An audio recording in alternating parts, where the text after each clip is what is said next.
Even tone, no spots, no redness. You know exactly the skin I'm talking about. Smooth to the touch, firm in a way that looks effortless. You've seen it on a baby, on a teenager, on a woman across the room whose age you simply cannot place. It exists on every skin color, every background, every age. And today we're going to learn exactly which treatment stands between you and that skin. But first, we have to learn about three things from Dr. Sarah Yovino: tone, texture, and tightness. Dr. Yovino, when a patient sits down with you and describes what they see in the mirror, what do they usually say first? Well, the first thing that most people say when they're coming in for any kind of rejuvenation procedure is, I feel old. That's like the number one thing. Like, I need a zhuzh. I just feel like something, I don't know. I just like I've aged all of a sudden. Those are the most common things that really I see and I hear from my patients. And usually what I'll do is I'll hand them a mirror and then I'll say, well, try to get some clarification. Like, well, what are you seeing? What makes you feel old?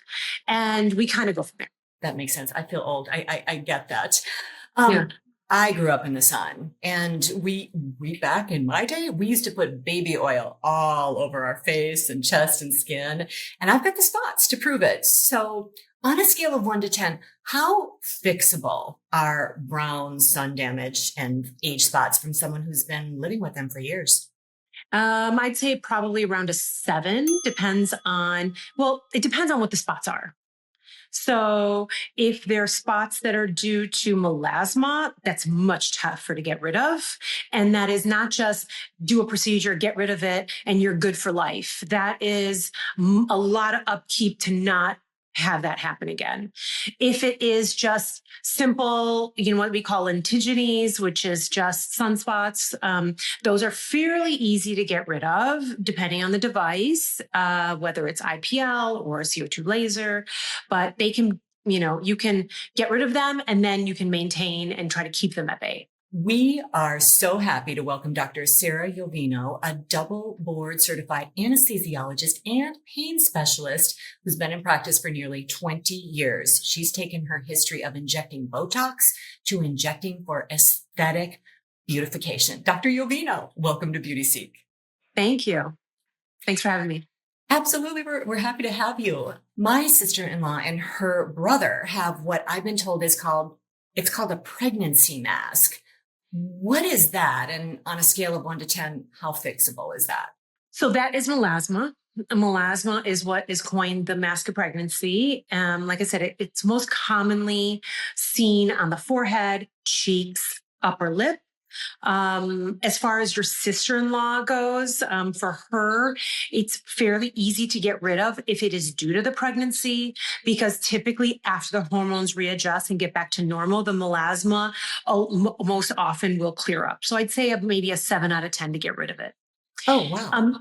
Male that has melasma is going to be much more difficult to get rid of. Or if you're female and it's stubborn melasma that does not go away after the hormones readjust. If that's the case, then, it's going to be a lot of, topical stuff, medication, whether it's medication, whether it's energy-based devices, microneedling, and then maintenance with retinols and sunblock and all kinds of things. The best thing is you try to prevent it from happening in the first place. Like, you're pregnant, you need to wear sunblock and you need to protect yourself. Okay. And he would sit out in the sun a lot and it would just get darker. And that's what happened to it. Yeah. I'm experiencing the opposite. Some of my skin, where all that baby oil used to be, it's almost lost its color entirely. I have like little white spots on my arms and legs. They're pure white. So on a scale of 1 to 10, how easy is it to return white spots to normal skin color?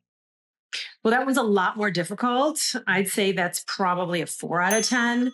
And even the energy based devices that you use, such as IPL, it doesn't necessarily bring the color back in the white spots. What it will do is it will make the surrounding tissue not have so much of a contrast to the white spots. So it allows them to blend a little bit better. But if, some people go as far as even medical grade tattooing and tattooing pigment back into the white spots. But it is an ongoing process. It's like 3 or 4 procedures to get it to the right tone. So it's not that one, there's no real great way of getting rid of it 100%. Did you say IPL? Yes. What is that procedure like? IPL is a very easy procedure to undergo. It's called intense pulse light.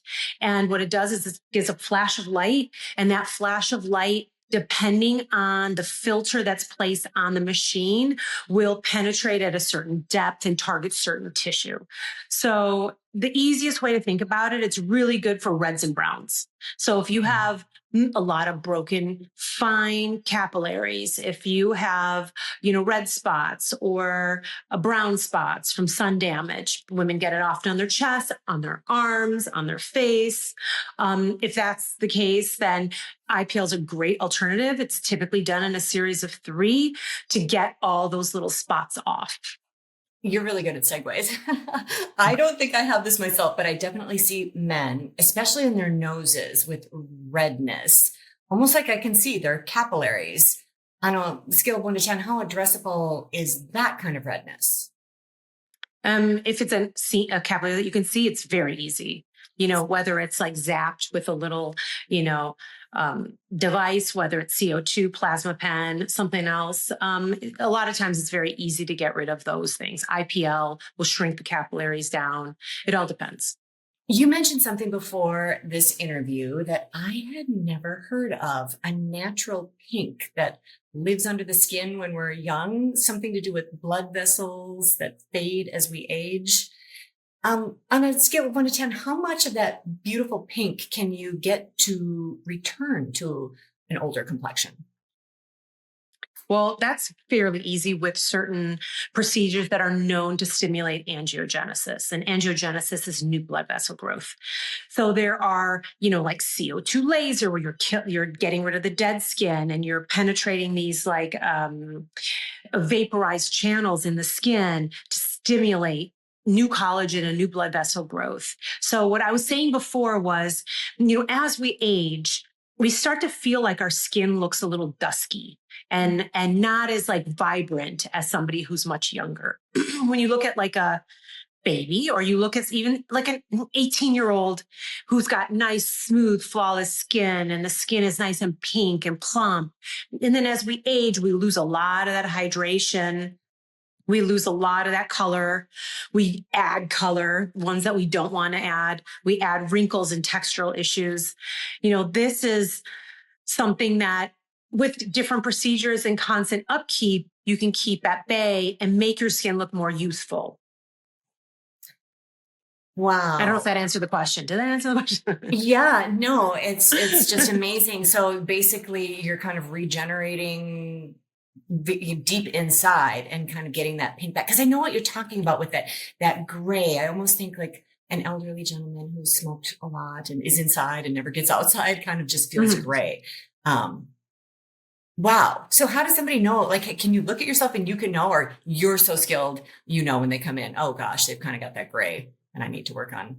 Well, I just mean in overall, in general, if somebody's not looking super healthy or they're just looking a little bit like, when they say, I feel like I look old, I mean, that's typically part of the whole overall look, whether it's like, whatever may also contribute to it, but that adds to it. So procedures like microneedling could be great at rejuvenating that and bringing in new blood vessel growth, increasing collagen and elastin, and making the person feel a lot younger and making the skin look younger.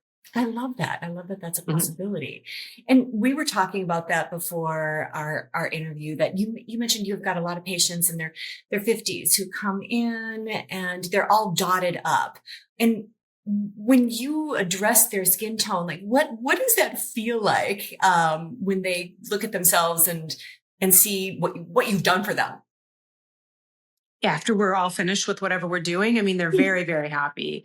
It's a very rewarding feeling for me to be able to make someone feel like themselves again, or make them feel like they're young, like feel younger. And a lot of times you feel like, wow, I still feel like I'm in my 20s, or I still feel like a teenager, but your body doesn't match that. And sometimes there's just like a weird disconnect, especially as we age. We're like, can't believe how old I am, and to make someone feel like they look like they feel, or they look like they, feel inside in their head, it's a very rewarding feeling.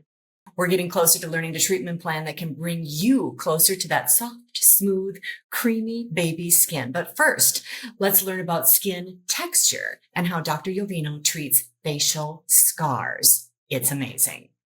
I have just large pores on my hands. They don't really bother me. However, if they were on my face, I'd be looking for a way to make them smaller.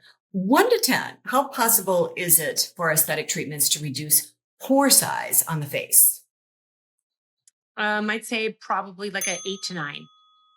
It's Really? easy to reduce pore size, depends on how stretched out the pores are. But microneedling is a very, very good procedure. Microneedling, or even CO2 laser or radio frequency, if it's done like the CO2, if it's like a Venus Viva, let's say, those are very easy to, over multiple treatments, shrink pore size. Fantastic. Like, how much can you shrink them? Well, you can blend them very well. I mean, like, there's somebody that I'm thinking of in particular. He had very large pores on his nose. I think he just has a very oily T-zone. And so in that area, his pores are very stretched out. And we've done probably, maybe over the years, 5 microneedling procedures on him, a series of 3, and then a year later, another one, a year later, another one. And I've successfully smoothed out his nose. So, I know that there were pores there that were large and stretched out. So to me, I can still see a little bit of like, a little bit of, but it's nothing like it was. Because every time I would look at him, I'm like, I got to microneedle that nose of yours. And so now it's nice and smooth. That is fascinating. What is it? Is it kind of burning in the pores, or what is the technology? No, microneedling is it's like a pen. Oftentimes the pen is hooked up to directly into the electricity, like has a thing, or it's battery operated, and it has different heads. And at the head typically will have anywhere from 12 or more 32 gauge needles, and they very quickly come in and out of the tip of the pen. And so you glide it across the skin, and it basically stamps the skin like a lawn aerator. If you ever have lived on the East Coast, or Midwest, that we've always had lawn aerators where they would stamp, with these like needle type of things to allow more oxygen and stuff into the grass. But it's sort of the same philosophy with the skin.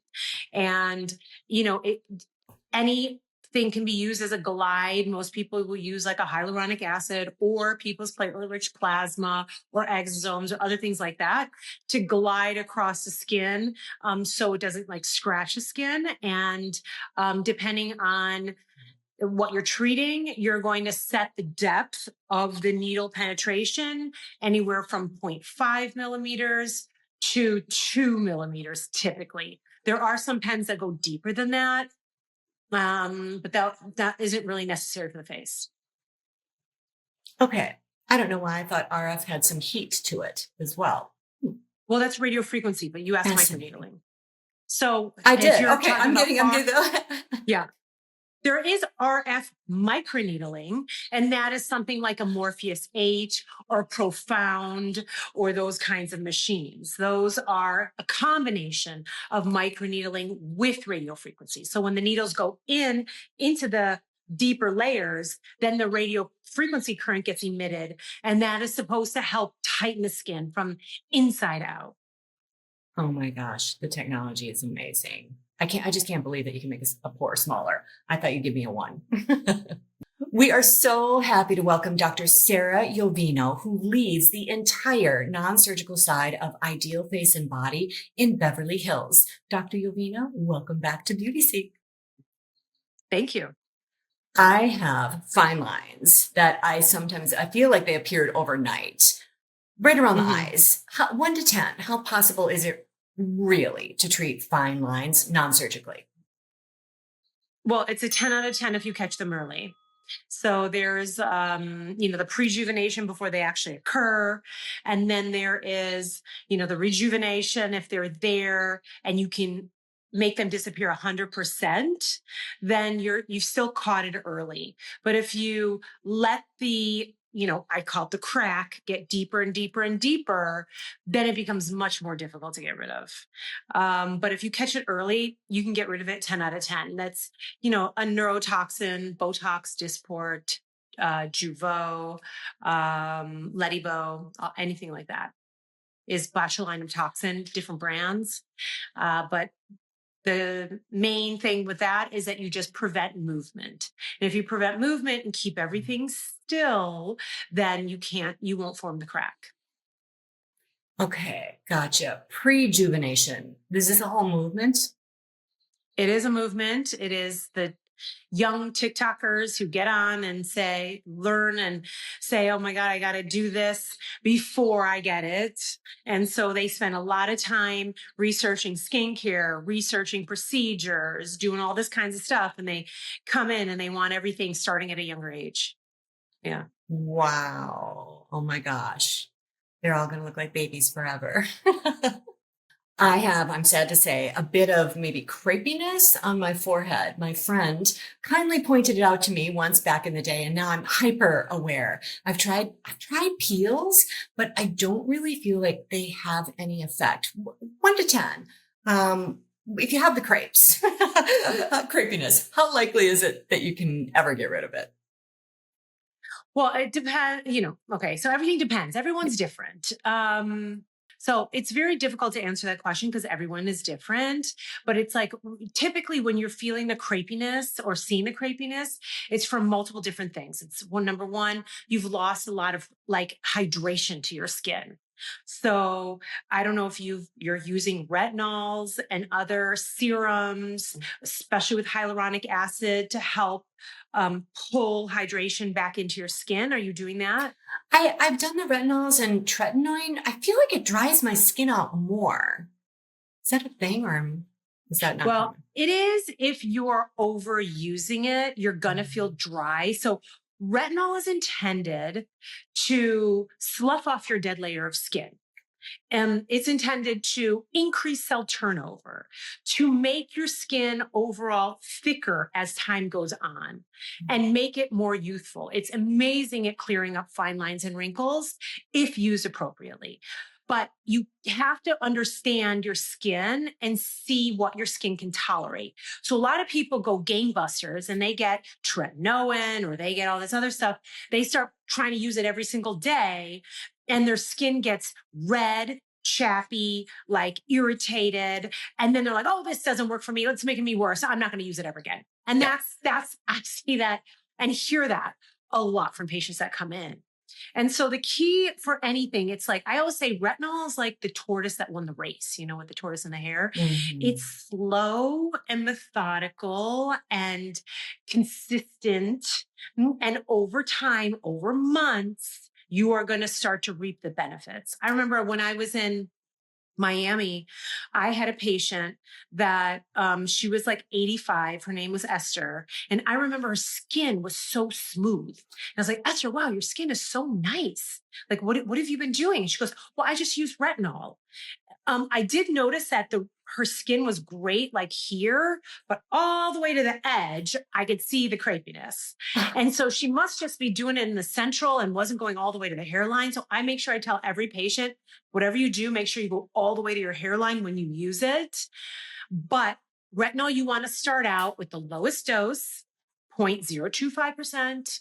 You're going to put it on your skin and you're not going to use it for the next 2 nights. You're going to wait 2, not 3 nights, a week, whatever it's going to take to get your skin feeling like it's did before you started, and that that's what your window period is to use it again.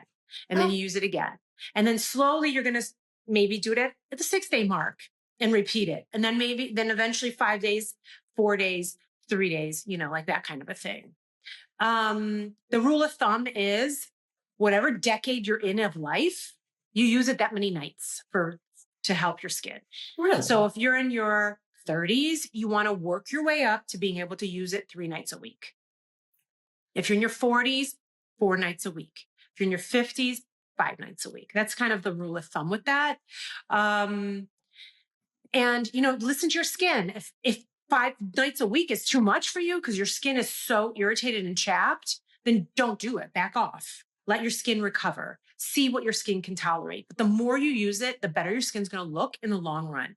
It's going to slough off your dead skin, take away some of your sunspots. Depends on what it's mixed with. Like we have it in the office with Yovino MD Beauty. It's mixed with vitamin C and E. So as it's sloughing off the dead skin, it's also treating your sunspots with the vitamin C and E. So it is a combination. We have a combination one, but depending on what it is, you can always layer it with other things. But just know if it is retinol, you use it at night only because it deactivates in the sun. When they say, oh, you can burn more on it, what that means is you're sloughing off all your dead layer and you have fresh, nice, beautiful skin underneath. And so you are more prone to the sun rays. So just make sure you wear sunblock, make sure you reapply the sunblock and protect yourself. Okay. I've never heard it described that way. Thank you very much. Because yeah, I'm sure I was just creaming it on and like I'm irritated. I'm like, oh, I'm sensitive to this, but I have a drawer with a few of those in. I'm going to go back to it. Yeah. I'm going to have to do the Start 5 at the nights a lowest week. dose. Yeah. Start at the lowest dose. Use it once and wait. And when you feel like, okay, my skin feels like it did before, then you can use it again. And then when you are using it consistently and you don't feel like you see any of that sloughing off or the peeling or anything like that anymore because you've been on that dose for so long, that's the time to upgrade to the next level dose. Is it? Yeah. Oh my gosh. Okay. So, and you can do it all the way down your neck and your décolleté. Yeah. And, The neck okay. is a little bit more sensitive than the face. But I do it on my neck and pull it down into my chest. Just make sure that you might want to dilute it a little bit in the neck area. And another thing is that you can always couple it with a growth. Say you are very sensitive. You can always couple it with a growth factor cream. So you put the retinol on first and then you put the growth factor on over it to help soothe the skin. So it's not all red and chappy. Okay. Oh my gosh, this is fantastic. I'm going back to it because yeah, it's just kind of like when I catch it in the light, it's like, oh, there's that little pattern. I don't like that. And do you have do Botox or Dysport in your forehead? Yeah. Mm-hmm. And do you prefer Botox or Dysport? Dysport, I think. Yes, Mhm. Dysport's great. Okay. That's my favorite. Yeah. Yeah.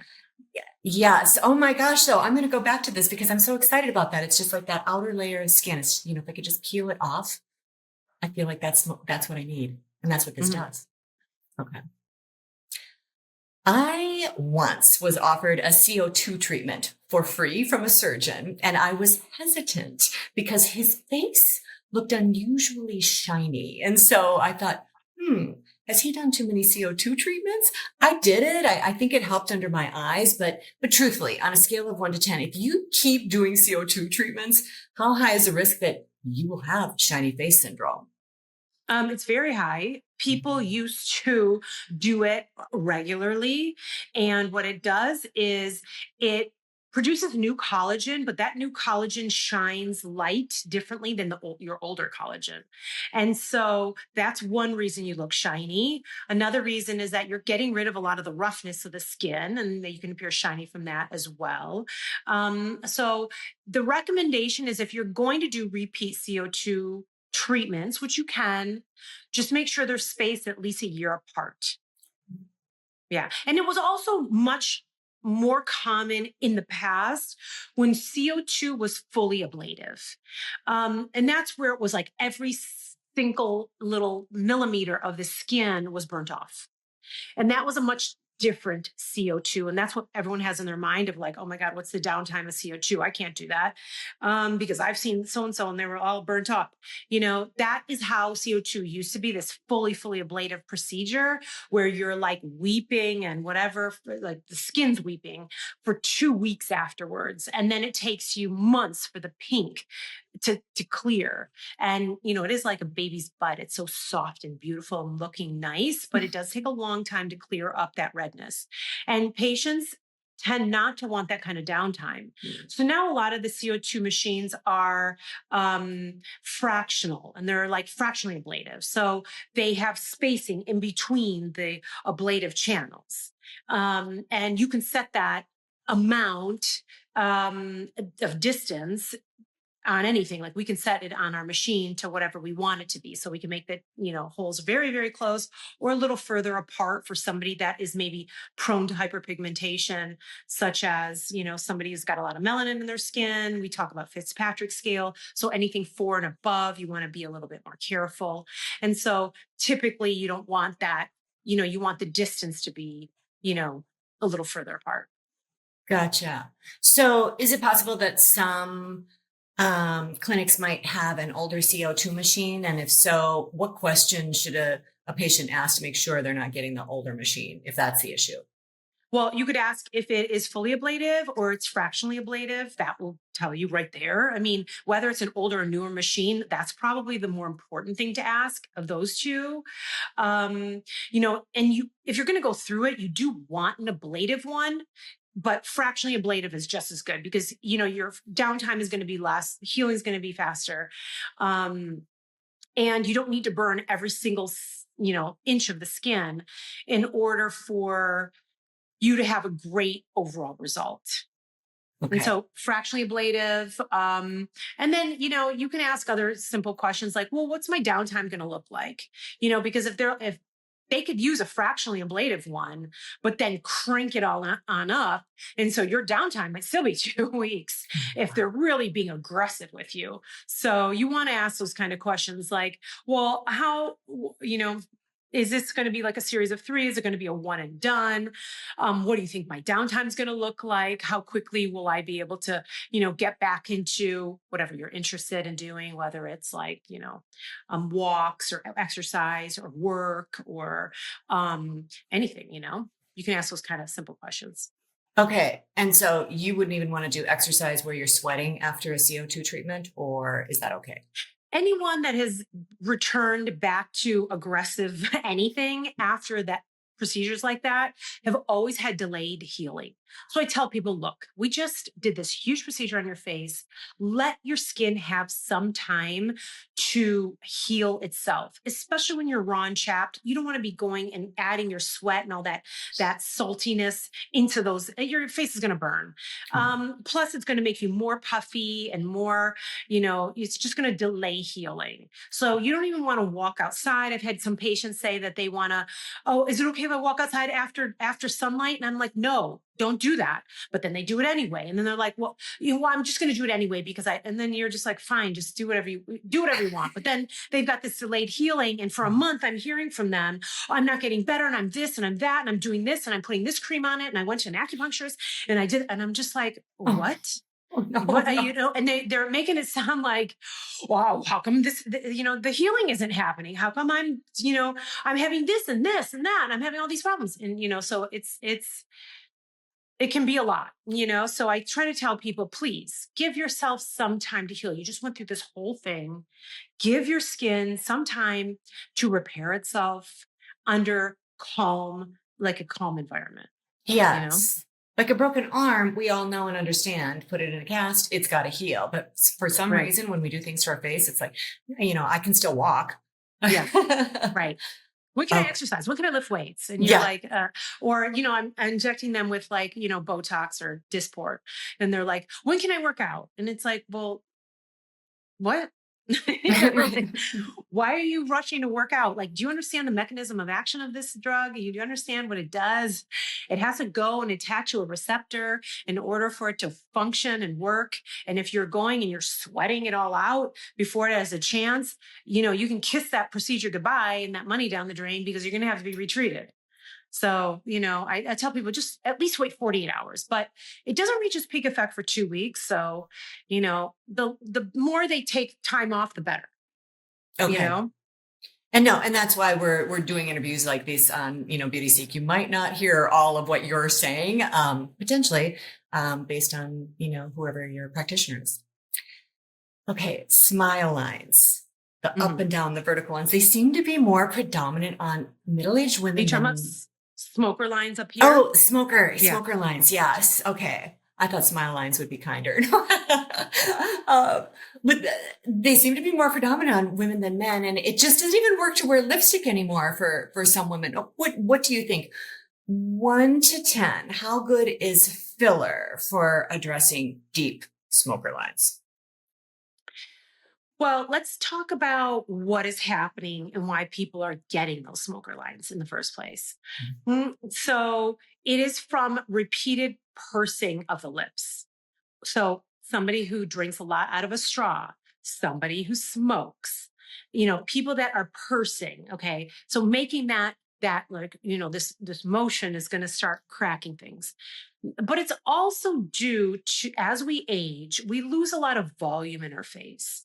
They say after the age of 30, you lose about a teaspoon of volume every single year. So when you're in your 60s and you've lost a lot of collagen and elastin because of menopause and other things like that, and you've been doing this motion and pursing and stuff like that, you're gonna end up reducing the volume even around the mouth. And what ends up happening there is just like a purse string, starts to cinch things down and you see all these like lines around.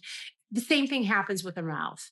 So really, what is the reason why this certain patient has those? Is it because they're a smoker and so no matter what you do, it's going to be hard to get rid of it because they're going to continue to smoke? They're 30 years old and they already have the lines. Or are they somebody who's like 60, has lost a lot of volume in that area, has all these lines due to volume loss? That patient is a little bit easier to help mute those lines out because you have to put volume back where you lost it. So oftentimes the pink of the lip starts to go down as we age. And if that happens, you need to restore the volume in the pink.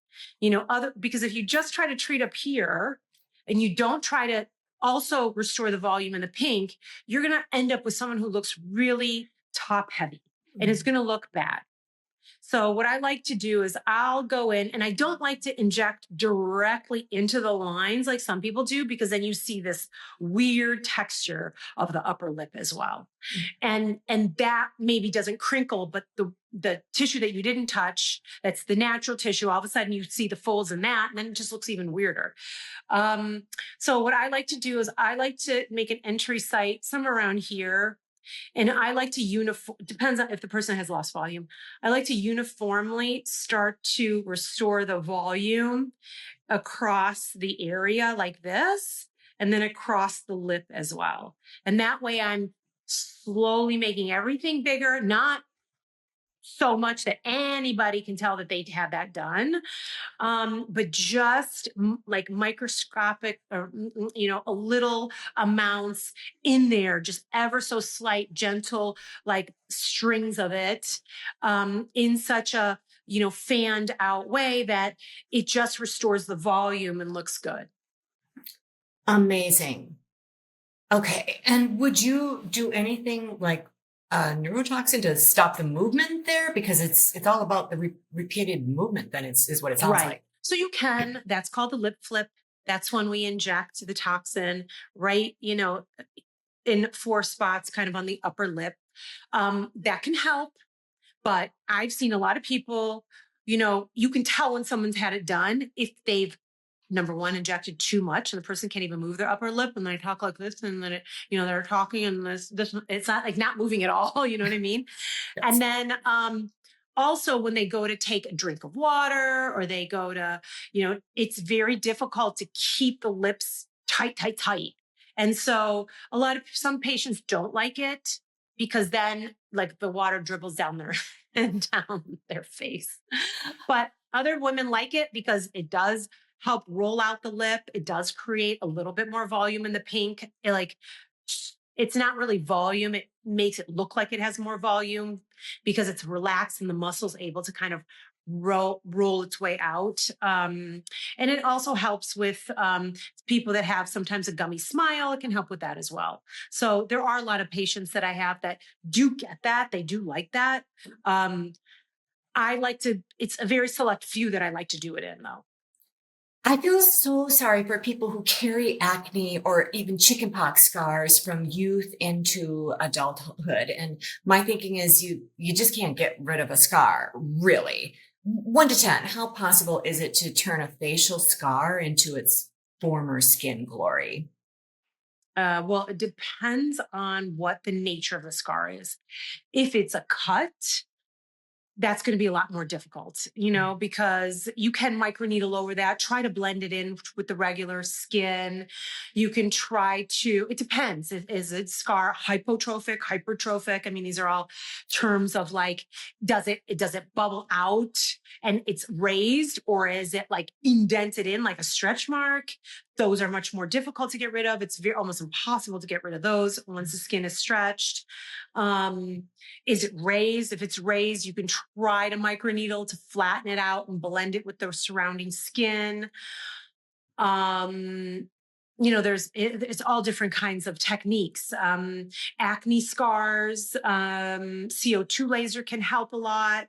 A series of CO2, series of microneedling, or if there's a deeper like chickenpox scar that looks like a deep, like they call it box scarring, then I've even gone so far as doing something that's called subcision.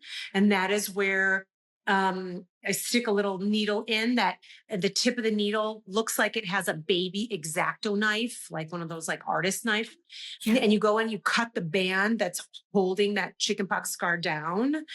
And once it's cut, then injecting a little filler underneath that to kind of plump it all out. And then usually over time, it heals in a much nicer way than the original chickenpox scar and can blend a lot more. Ah, that's lovely. Yeah. So for chickenpox scars, there's treatments on a scale of 1 to 10 that might be at the higher end. That's, usually anywhere, it depends on the person, but I've seen anywhere from 7 to 9, let's say. Oh my goodness. Yeah. And you were talking about your own scar story. Would you be interested in sharing that with our community? Sure. So when I was pregnant and in Aspen for vacation, I decided to go to a spa and get a facial. And I remember the woman had asked me, "Hey, do you mind if I do extractions on you?" And at that point, I'm like melting into the chair. I'm like, "You do whatever you want. I don't care." And I must have had like a little bump somewhere on my forehead, right between my eyebrows. And so she tried to do something. I don't know if she even got anything out of it or what. But because I was pregnant and my body is trying to, produce another human, it's trying to produce. So all of a sudden, this one bump that I had turned into like a bunch of little bumps all right in between my eyes. It looked almost like grapes, but like stuck here. I mean, it was really weird looking. So I went to the dermatologist and they said, "Oh, I'm not sure, let me inject it with some local and steroid." So they did. And then they said, "Well, if it doesn't work because you're pregnant, I'm not going to inject it again. You have to wait until, all your hormones are gone. And let's inject it again and see if that works." So once I was done with my pregnancy, it was still there. It was very hard. And it was just an eyesore. So I went back to the dermatologist. They injected it again and it did not go away. So then the dermatologist was like, "Oh, well, I got to biopsy it because, they all want to do that." And he took a big scoop out of my forehead right here. And at that point, I was like, what did you do?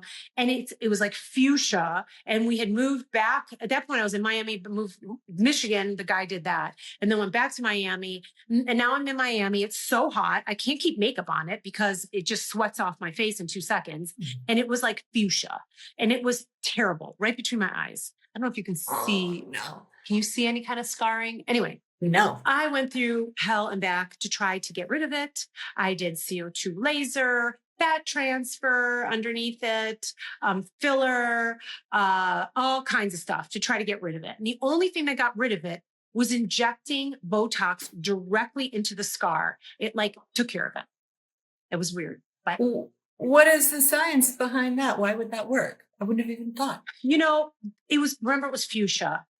And that's because from the scar, there was new blood vessel growth. And so that's why it was so red. And, you push on it and it would blanch and then it would go away. Well, there are tiny, tiny muscles. Your blood vessels contract and they relax and there's muscles within it. And Botox is a muscular paralytic. And so injecting it directly into it somehow was able to close those little tiny blood vessels up and, kind of reverse anything that I was dealing with. So I had to do it over, a series of times. It wasn't like a one and done, but over time it ended up, clearing up and taking care of it. So yeah. That's amazing. Yeah. That kind of is so great that there's hope. I love the story about, kind of being able to cut underneath the pock marks, but that's amazing. I don't think I've ever heard. I did not have subcision. To that area, but gotcha. Luckily with everything else and the fat transfer and this and that, it just ended up kind of helping. Well, you have a beautiful forehead. Thanks. Beauty seekers, thank you for being part of our growing community. Please help us continue to grow with a little click of the subscribe button. Every subscriber makes it possible to bring you conversations like this one, where Dr. Sarah Yovino is teaching us about her 3 T's of facial health: tone, texture, and tightness. Dr. Yovino, let's talk about your 3rd category of facial health: skin tightness. I always thought sagging skin was about the skin itself, just getting loose. But you said something before this interview that it's changing the way I think about this.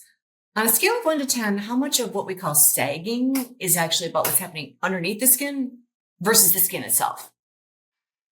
Probably a 9 out of 10, if not 10 out of 10. Yeah, 9 out of 10. So as we age, we lose volume in underneath the skin that allows the skin to fall more. We have bony regression of our cheekbones.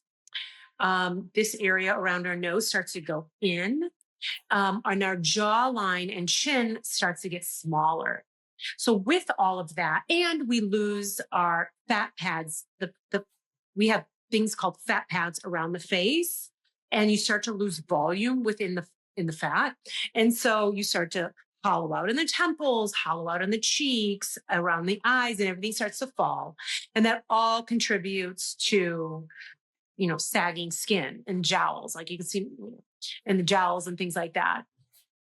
So it's all from, facial volume loss as we age. And it's, what people would really want to do is just make sure you maintain your overall volume.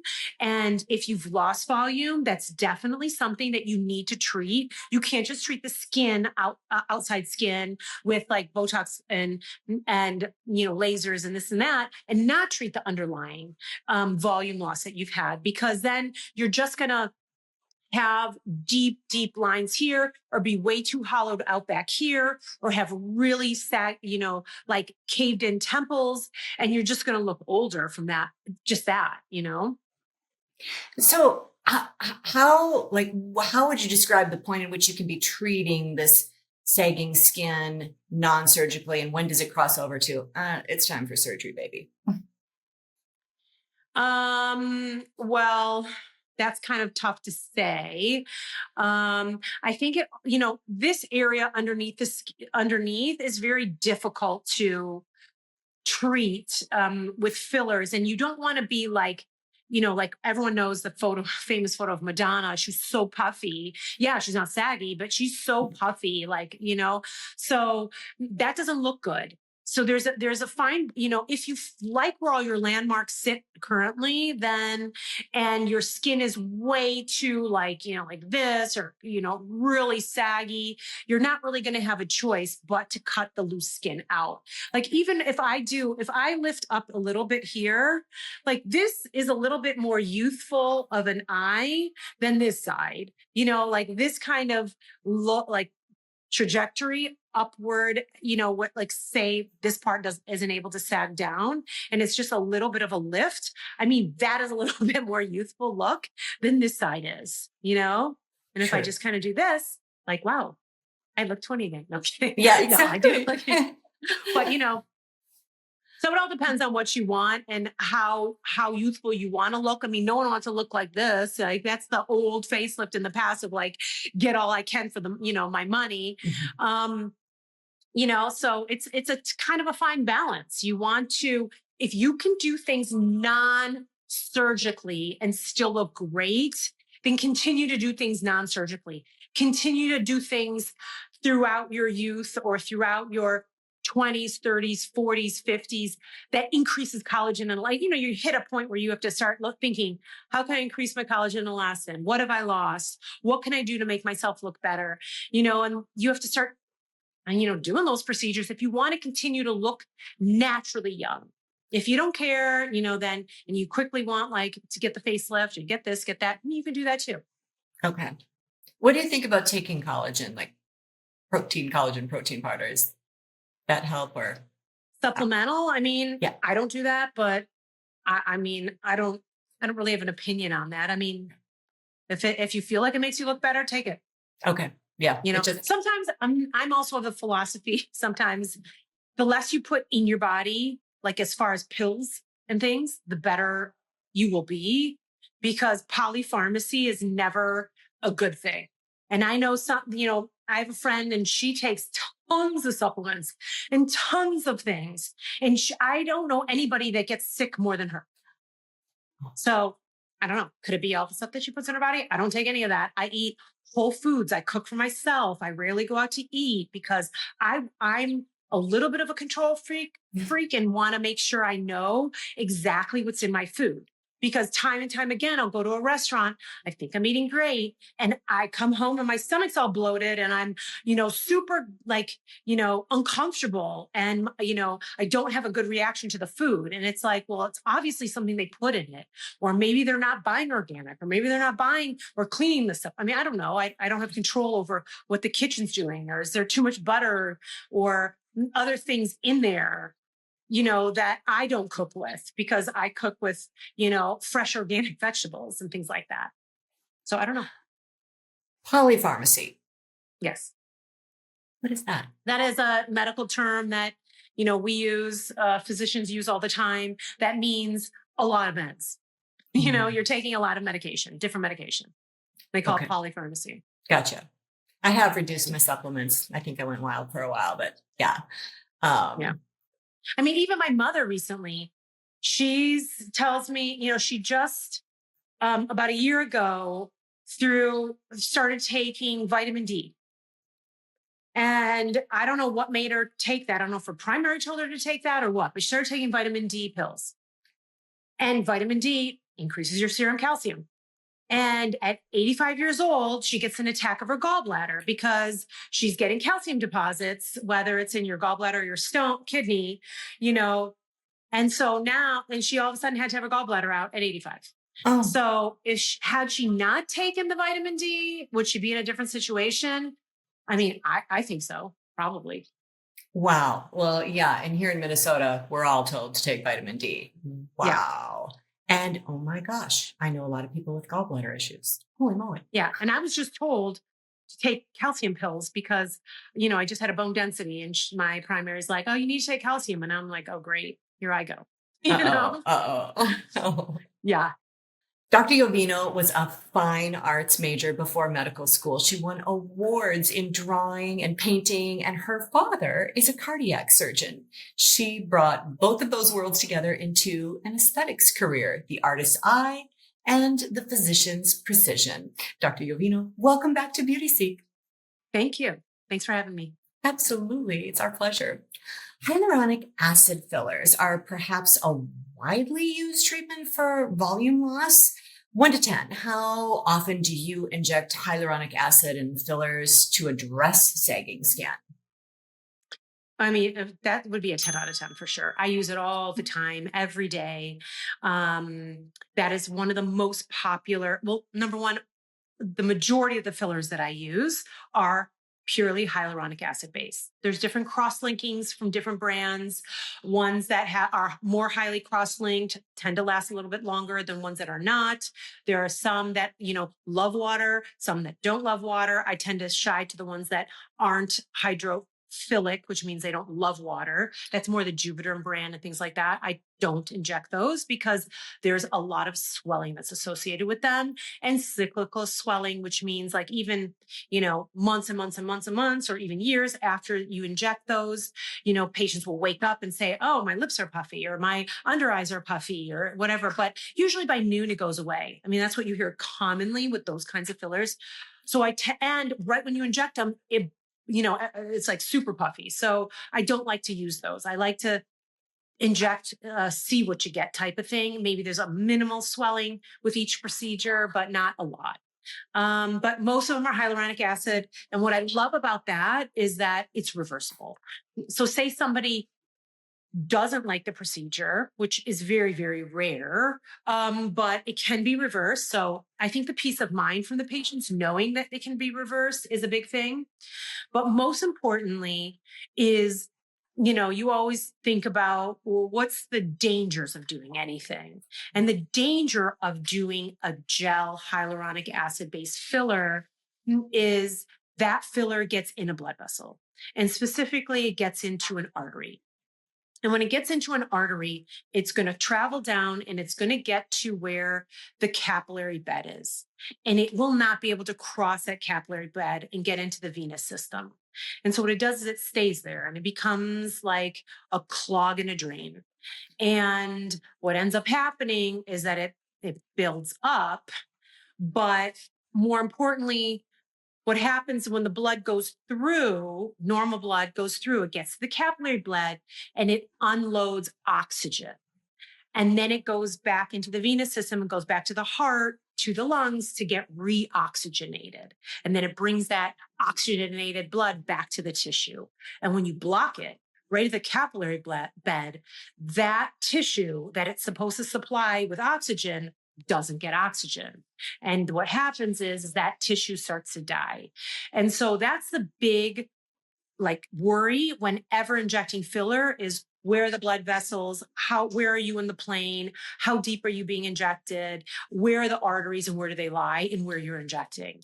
And a hyaluronic acid based filler has a reversal agent that everyone should be keeping in their refrigerator who does the injections.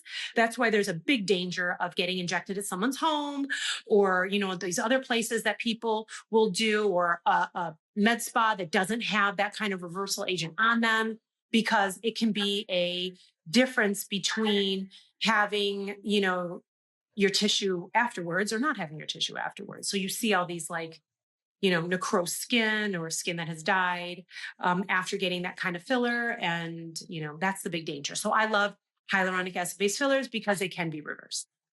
Make a long story short. No, that's so great. So if somebody is newly going in to get fillers, what questions should they ask? It could be probably a new provider, someone they don't know. What safety questions should they ask to try to reduce that risk of necrotic skin, if that's a word? I would ask, how often have you gotten a vascular occlusion? Like, have you ever gotten a vascular occlusion? How often have you received one? And do you have the reversal agent on hand here in your office if that were to happen? Those are probably the most important things. Okay, that makes sense. Sidebar here too. In Minnesota, and I think California, you don't need to be even an RN to give injections these days. Is that true? There are certain states that, I'm not sure about the RN thing. I know Okay. RN and above level are where most patients or most people need, I'm not sure about other states. Okay. I know that in certain states, nursing or whatever can inject without physician supervision. And I know that in certain states, estheticians, there's a little crossover where they can puncture their skin. I know in this, like do microneedling or something like that. I know in the state of California, you cannot. There's physician assistants and PAs, which are, those are the PAs. I think depending on the state, there are rules and regulations of what each person in different fields can be. But rule of thumb is a nurse practitioner or physician can inject typically with no supervision. I mean, physician, of course, can inject with no supervision. A nurse practitioner can also do that in some states or most states. But anyone below that, I don't know if they, usually they cannot, but I don't know. I could Okay. be wrong. Okay. Yeah. Because I I think, mean, in Minnesota, they can inject without, who can inject, like specifically? well, yeah, I think it was the last time I was visiting at my clinic, and they had mentioned somebody who was selling, I don't know, some type of injectable, then all of a sudden was injecting, and it was legal in Minnesota. They didn't need to necessarily have a big background in the anatomy. And so I thought that was shocking to me. They probably learned a lot Yeah. selling the, injectable, but really from what you described, I mean, you need to know a lot about the anatomy to know where to Yeah, I would inject. not go to that person personally. I would not at all, Okay. because yeah, it's not just anybody can inject. Anybody can stick a needle in somebody and squirt the gel out. Anybody can do that.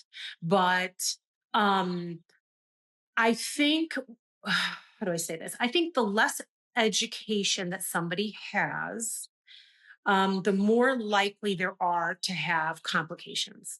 And I think not only the complications, but I think the less likely they are to give you natural, beautiful results. There are definitely planes of the field. There are, attachments and things like this. You need to know how deep to go to make it look like you were born with those kind of results. There are different gel makeups. It's not just one hyaluronic acid filler and they're all kind of the same. There's ones that are soft, there's ones that are medium, there's ones that are a little stiffer, and there's ones that are very stiff. And you have to know which one to pick depending on where you're injecting. Are you injecting the chin or jawline where it's supposed to act like bone, or are you injecting in soft tissue like the under eyes that you do not want a very stiff filler, or you're going to see it and make it look terrible. So, and are you injecting a filler that is very hydrophilic and loves water, so you're going to promote swelling to that area? You don't want that in the under eyes. So, there's a lot more that goes into it than just like, oh, I'm just going to go to this person because they're cheap. I mean, be careful what you're buying. Exactly. Filler You isn't know? just filler. Okay. No, Yeah, that's filler's not great. just filler. You're not just buying like, the filler and trying to make yourself look good temporarily. Like, they can actually do a ton of harm in you. And it ends up costing you so much more in the long run. Like if you have somebody injecting, an area and you get a vascular occlusion and you lose something, or the worst, I mean, so I don't even know if like dead tissue is worse or is blindness worse? But those are the two biggest things that can happen from injection of filler. And I don't know which one of those two is worse. I mean, I would say blindness maybe, but yeah. Yeah. And I was talking to Dr. Nadiri, and he's a rhinoplasty surgeon, and then they do lots of liquid nose jobs. He said 20 some years ago, this wasn't even an issue. And now so many people are doing injections. Who are they? So just be very, very careful. Yes. Um, Yeah. okay. So hyaluronic acid fillers, semi-permanent fillers. That sounds kind of exciting and maybe a little Mhm. terrifying. 1 to 10, how did they compare results wise to hyaluronic acid? So typically the semi-permanent ones are not reversible. So that's one big difference.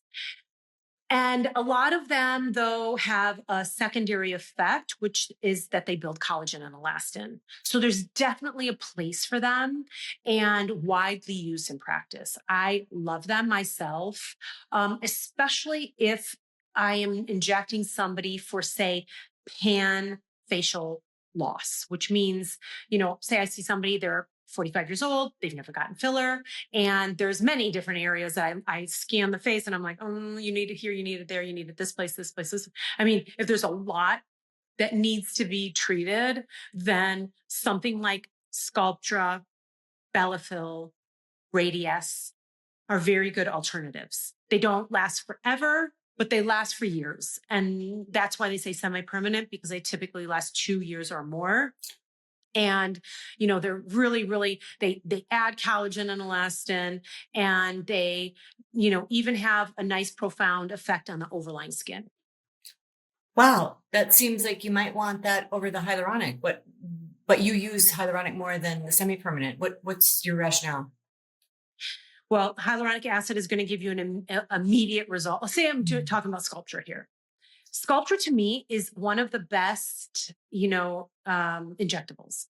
It is typically done in a series of three to restore facial volume. And it is the one thing that I personally feel is a great way to reverse age you. So as time goes on, you're going to see, yourself, but much and it's supernatural, and people can't tell that somebody's had it. And so it fills the smile lines in, it fills all the volume loss on the backside, the side of the face, temples, right around here, and also in the mid face. Like, it's great. You can't use it very close to the lips or in the lips or very close to the under eyes. Sculptra is a powder that gets mixed with sterile water and it gets injected and fanned across the face. It is amazing at reverse aging people, but it moves very slowly. So you're going to reverse age over the course of 2 years, but it's going to last about 5 years, and even maybe even longer than that. But it is a great reverse ager. Well, some people are like, look, I've got a wedding to go to. I want to look good for the wedding. Like, I can't wait that long, or I can't keep coming back every 6 weeks and be re-injected. I want immediate results. Then you go to the hyaluronic acid, Yeah. and you inject them for that. Amazing. So Yeah. when you say fan across the face, what does that mean? Typically there will be like an entry. I love to do an entry site right here. And then I'll use this like 70 millimeter cannula, which is like a catheter. And I'll go in through here and I will start to fan, across here where this is a big area where a depression occurs as we age. And, I like to fan across this area and inject it here. I like to come across here and add volume back into, we call this the malar area or the cheek area. This is the mid cheek or lower cheek. And then it'll fan like this across like this, and then down here like that. Sometimes I'll do an entry point right here and I'll reverse, fan in this way. I like to kind of go in right around here and go across here, because eventually this area starts to kind of, you start to see volume loss in there. And then I'll come and go up into here, like, the medial side of this fold, and inject it in here like that.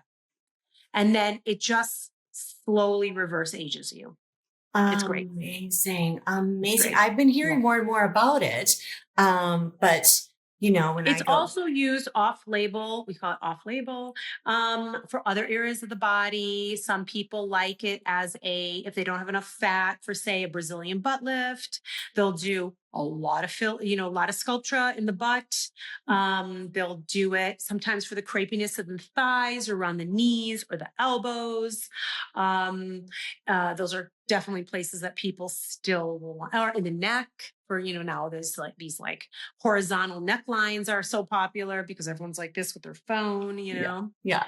And so people will get it injected there. Those are like the most common places that people will get it. Well, what makes it do what it does? You know, like a little bit different, the science between that and like a hyaluronic acid? Well, hyaluronic acid is just a gel that Oh, occupies space. And you have natural hyaluronic acid in your body, such as in your eyeballs, in your knees, in your skin. You have it there, and it is your hydrator, your main hydrator of the face. And it's in a lot of really good skincare that is used to hydrate. It has a thousand times the affinity for water than other tissue.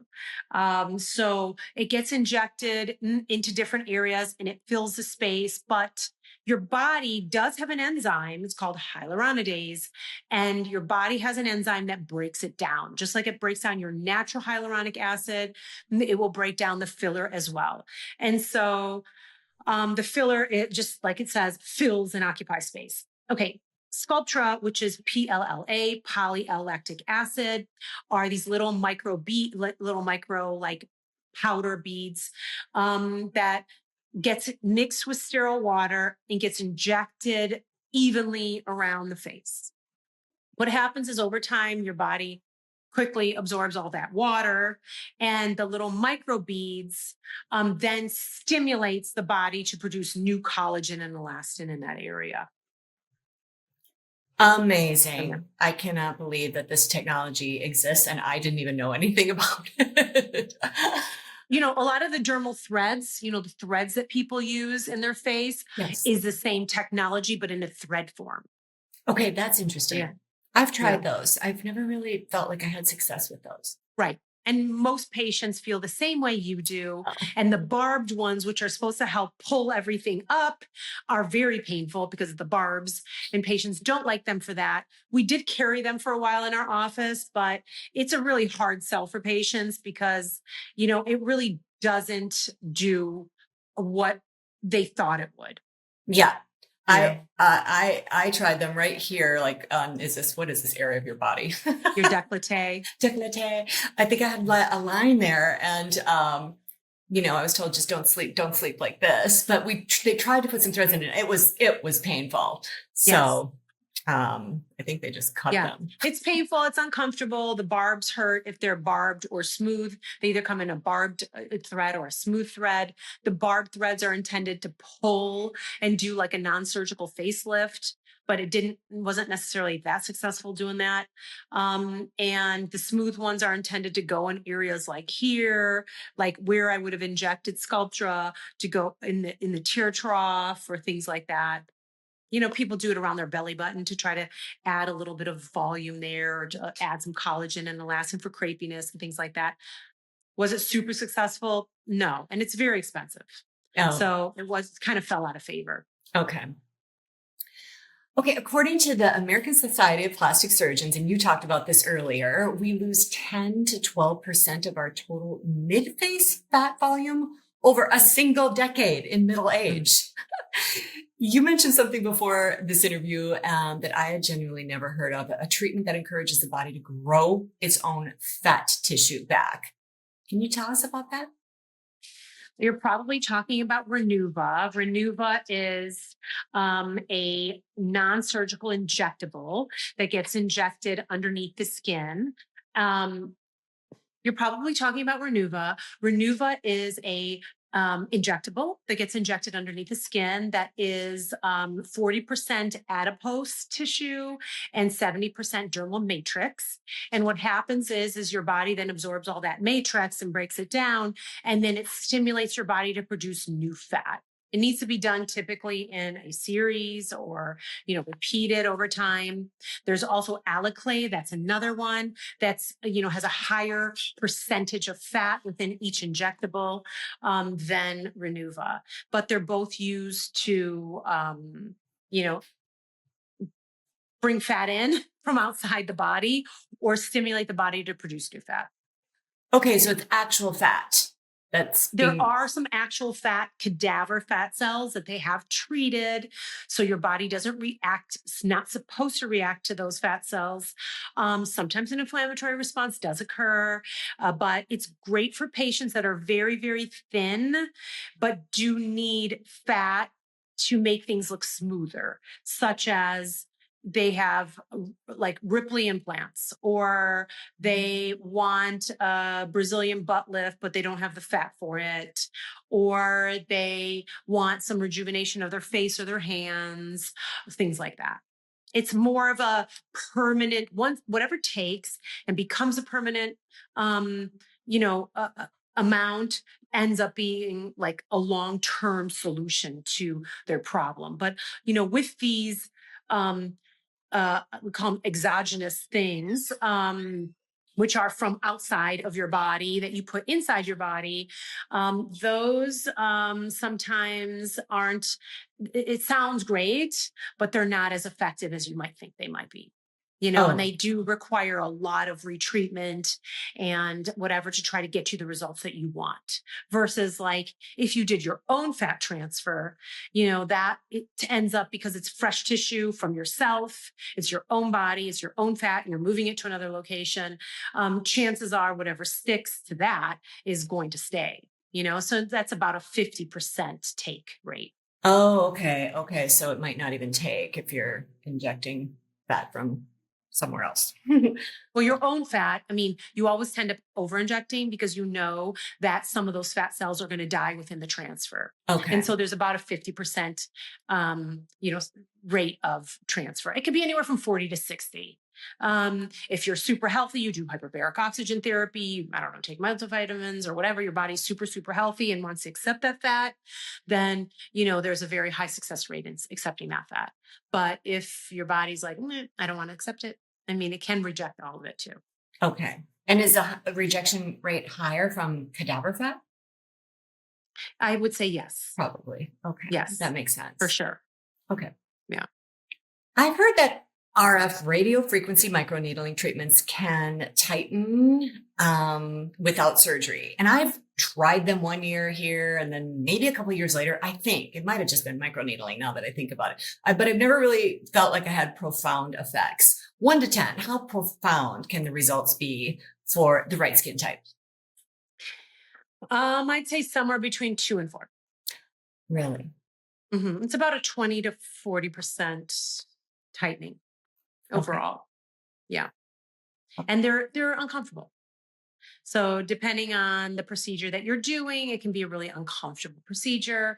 RF microneedling, so the needles are going in. When the needles are in the skin, deep in, then the radio frequency current gets emitted. And so depending on the device and the depth, it can be incredibly painful. We tend to do even sometimes 2 method numbing. We will do nerve blocks. We will do whatever it takes to get the patient comfortable to make it a more successful procedure. And a lot of those procedures are also done in a series of 3. Yeah. Gotcha. Okay. Okay. So, Dr. Yovino, we've covered tone, texture, tightness. We've gone through 17 various treatments. I think we're all ready. Can you share the treatment plan that can help restore our soft, smooth, and creamy baby skin? Like, it depends on the person. That's always my start, because it depends on age and multiple different factors. If someone's like, say 30 years old, and they came in and they're like, my skin, I just, I'm not happy with the texture and the color and things like that. I'm going to go towards something like a microneedling for that person to smooth out their skin and make it look more youthful and give them that baby glow, and then set them up on a successful skincare plan with medical grade skincare products such as ours, Yovino MD Beauty. I would do that for someone that age. If they're older and they're like in their 40s and they have the same kind of complaints, but they do have some laxity, because once you're in your 40s, you're going to get that. And you have some sunspots and things like that, then that person, I might suggest like CO2 laser and then followed with skincare. So whether it's CO2 skin, that, or maybe even a skin peel, throw in a skin peel. Because skin peel to me is like kind of dry cleaning your skin. It's not going to necessarily tighten it so much. It's not going to change the texture as much, but it's going to help with all the discoloration. And so that's a really good jump starting, especially, or it's good to follow a certain procedure. So if you do a series of 3 microneedling, it's great to top it all off with a medical grade skin peel, 1 or 2 or a series of medical grade skin peels to get the color perfect, the tone perfect. Because milky, clean looking skin always looks better than somebody that has a ton of sunspots. And if you look at like celebrity skin, their skin is usually flawless and beautiful and free of any kind of blemish, any kind of textural issue, or any kind of spottiness. You It's know, true. nice and mhm. It's true. You developed a skincare line. Can you tell us about that? So our skincare line is called Yovino MD Beauty. It is a medical grade skincare product where all of our, studies and everything about the skincare that we say in all of our claims are backed up by medical science.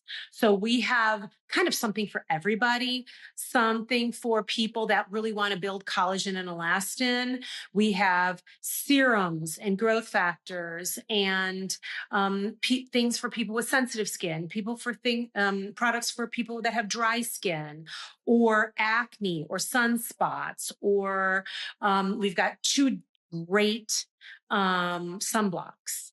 One that's tinted and one that's not, that is mineral-based sunblocks that help bounce the rays off your skin rather than absorb it, that's free and clear of the harmful chemicals, free of parabens, free of sulfates, free of formaldehyde, cruelty-free and gluten-free. So for people that have, people have gluten allergy and they're putting products on their skin that contain gluten and they're like, why is this product not working for me? It's probably could be because of that. So, you want to really look at the products that you're using. Ours are great at transforming the skin from, I guess, outside in. And we have something for everybody. We have even brightening pads. We have daily slough pads.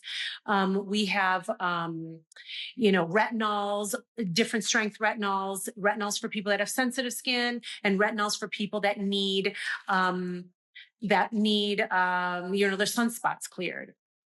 When you say medical grade, what does that mean? We need a prescription for these products, or what does that mean? Okay. So medical grade typically means that the dosing that's in all the products is at such a high level that typically you would need a prescription for it. So say our retinols. Our retinols are prescription strength retinols. And you can get them through our office, and they're mixed with other things like niacinamide or vitamin C and E, and the amount in them is at a higher concentration, or even like the testing that's been done on them. A lot of products that you buy over the counter that you might think is like, oh, it's a great over the counter retinol, or you got it from wherever, the department store, or some people will get it from, say, places, discount stores, like say TJ Maxx, if they're not going to get it from like pharmacies or things like that. If it's not a prescription that they got from a pharmacy and they're getting a product that says it contains retinol, and those products that have been tested typically contain very little retinol at the 1-year mark. It's broken down. And so it's not very effective. But our products, we know at the 1-year mark, pretty much have the same strength as when it was purchased, or if it was bought at the 0-year mark, right away. And so that contributes to medical grade. It's all the concentrations of, like, for instance, if we have something that has salicylic acid in it, it might be at a 10%, whereas something from this drugstore might be at a 2%. Things like that. It's just much more effective, um,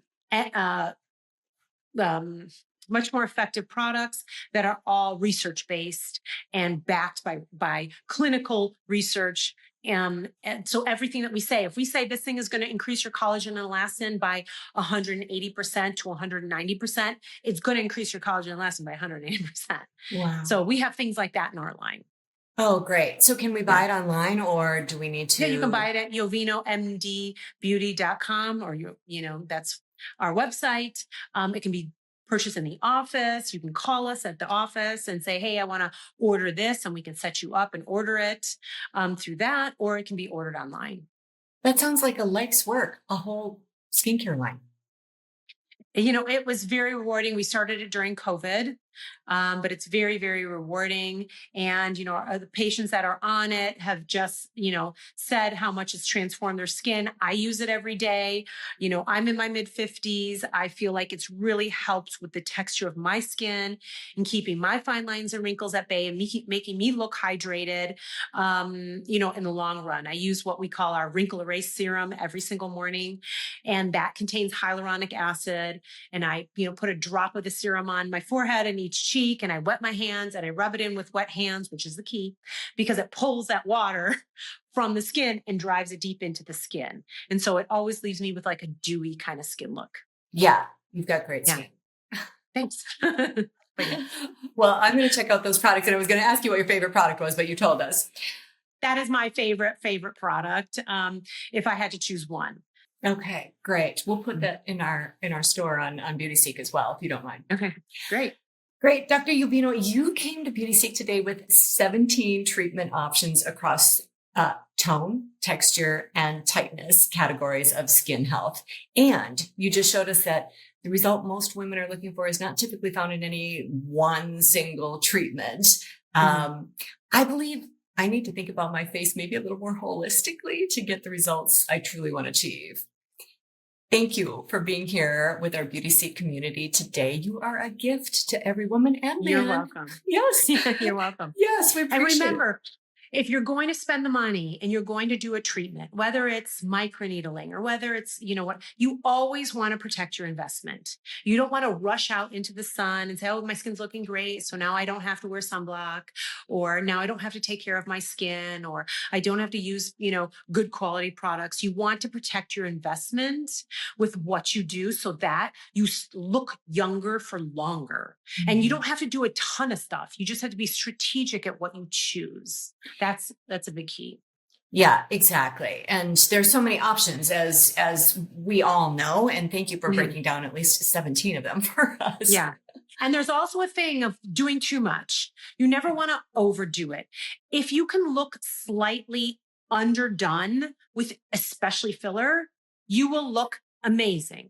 If you look even a hundredth overdone, you will look terrible. So always shy on the side of being a little bit underdone with whatever you do. You never want to be too done up where you can't move. You have too much fill. You have done too much CO2, too many skin peels, too many this, too many that, and you don't look like normal. If someone can point you out in a crowd and say, like she did too much lip filler, or she did too much, laser, she did too much of this, Yeah. then you've kind of lost out and you've wasted your money. And the question you would ask to avoid that as a patient is it more, how long have you been doing this for? Or what, if you had to give a question or two? It's not really a question. It's more of an observation. Look at the person who's injecting you. Do they look overdone? Do they look like, do you want to look like them? If you don't want to look like them, then I would say run. If you think that they're overdone, the question is, do you self-inject yourself? If they like that look, that is also their aesthetic eye. And if their aesthetic eye is telling you, is screaming to you that they over-inject the lips, that they over-inject the tear troughs, the face, they do too much, then you know that they're going to do the same to you. And so you be careful at who you choose. You can look on their Instagram, you can look on their website, you can look at their before and afters, you can see, like, do they do a nice job with the before and afters? But more importantly, do you know anybody that went to them, and how does that person look? And do you like the results that they have? Because it's not just one person. Everyone has someone in their practice that you try your best to put the brakes on that person, but they keep coming back for more and they keep saying, I want more, I want more, I want more. And you're like, no, no, no, no. And eventually you cut them off. And so they leave you and go to another practice. But look at the majority of the people. If you look at somebody and you're like, wow, you look so great. And you ask them like, well, who do you go to? And they admit that they get stuff done and they tell you who they go to. That's probably a good person to go to. Okay. Sorry. That makes sense. That makes total sense. Cause yes, every once in a while I look at one of the women at the place that I go to and I'm like, oh, it's kind of like, you're almost looking like a little shape of, I don't know if it's fair to say like a gorilla and like a little cat. I can't quite figure it out, but, It's funny. I've had patients that I've injected that are definitely well known, that everybody knows. And then I haven't seen them for say a year and they come back and I'm like, did you get your chin injected? Because it's too witchy to me. And they're like, yeah, well, I mean, I went to so-and-so and they said, since you're here, let me just inject, and then they admit that they cheated on me and went somewhere else. But to me, it's like, woo, like you just crossed over, a line where now you look not like yourself and you look done. yeah. And so I can spot that. I don't know if everybody else can, but I can spot it. It's like a siren on their face to me. I'm just like, And it's so yeah. subtle the way it can happen because you might be getting, I don't know, a little Botox and then somehow they're injecting down here and it's like, well, wait, was that part of the plan? But it was, I have a little bit left over. Why don't we just, put it here? So yeah.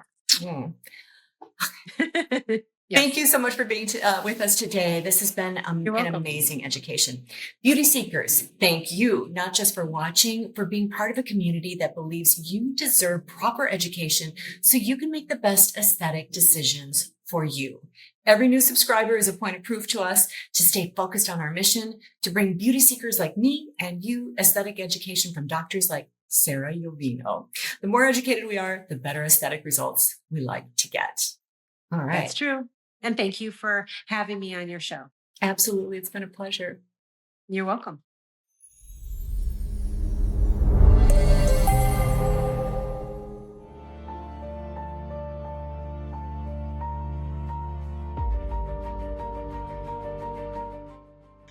Younger looking skin may not be just about fillers anymore. Beverly Hills Dr. Andre Berger ranks today's top skin longevity treatments, not just for skin, but also fat, ligaments, muscle, and bone, because he shares the treatment he believes may even help regrow facial bone.